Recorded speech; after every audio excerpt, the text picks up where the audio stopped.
Itong damage na nagawa ng bagyong Aghon sa ating farm. Itong ating entrance, nagbagsakan ng mga puno ng kawayan, naharangan yung ating daanan. Ayan yung ating daanan, naharangan.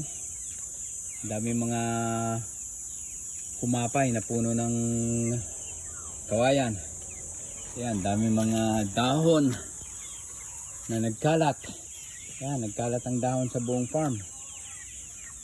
Mamaya titingnan natin kung ano nangyari sa mga alaga natin, kung merong mga namatay. Sana naman wala. Kahapon merong isa na daganan. Sa sila, mukhang nandito pa naman sila lahat. Salubong, gutom na gutom yung mga okay.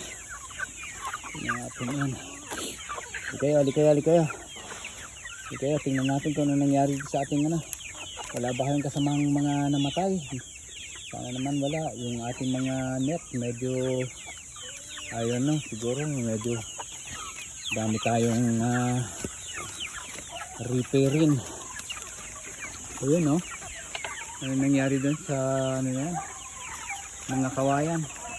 Tumumba lahat ng kawayan. Wow, grabe.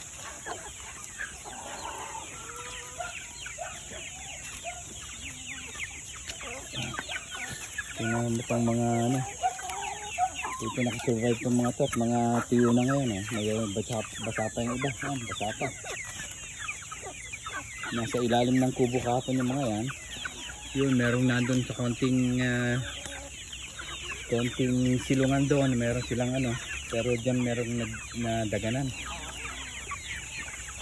Ay, wow, grabe palang dito, lakas ng hangin. Ayan yan, naputol yung isang sanga pero bulok na sanga yan. Ayan, dami mga sanga nagbagsakan sa ating ayun, may sanga ng rambutan na silpak.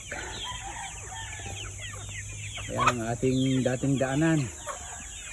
Ayan, grabe yung mga kawayan. Ano nangyari dyan? Ooh, it's a lot of pork.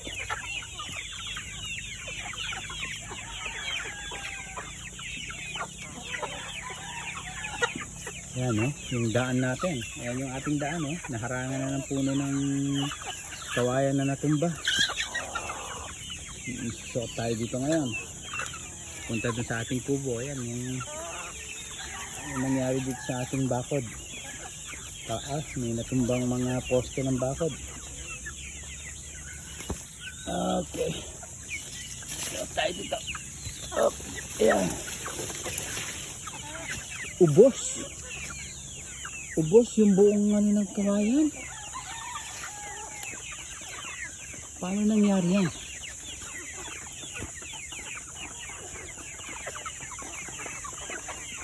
Ubos lahat.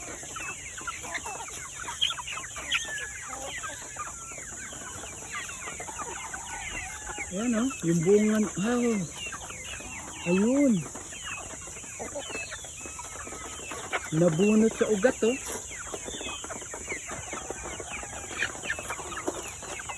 saan galing itong meron to? Lumipad. Saan ka galing? Saan galing itong meron to? Ayan nakatumba yung mga kawayan. Yung buong ugat pala nung wow. Parang waterfalls ang tubig dito kahapon. Yun yung ating papaya, medyo nakatayo pa naman. Naku, natumba pa yung ating goyabano. Ayun,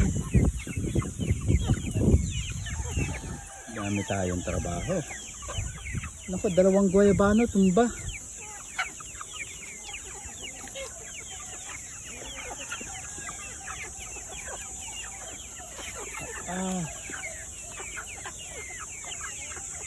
Yan, isang goyabano. Ayun yung isa. Ayun yung pangatlo. Natabunan ng puno ng kawayan. Ano nangyari sa kawayan na to? Ayan oh. Ano nangyari dyan? Napakalakas naman ng hangin na yun eh. Ayun oh, tinumba nila yung... Ala. Andyan lahat. Mabutit wala tayong taling manok na nagadaganan. It's a lot of work. Ito yung kawawa naman ng ating goyabano. Malaki na. Paano to? Paano gagawin natin dito? First things first, pakainin ang ating mga alaga. Tingnan natin mamaya kung paano natin gagawin yan. Okay. It's gonna be a long day. It's gonna be a long day. May mga sanga ng puno ng tibig. Nahulog din. Buti naman at nakatayo pa yung ating bahay. Itong ating ouch. Baka dito na ano yung ano ah. Baka dito sa ating barn na lumipad yung yero. Ala, dun nga. Lumipad ang yero. Dun pala galing. Ayun oh. May sisiw pa naman tayo dyan. Ayun oh. Nako. I hope nakasurvive yung ating sisiw. So yan. Ang damage na dinulot sa atin ng bagyong Aghon. Grabe, grabe. Okay.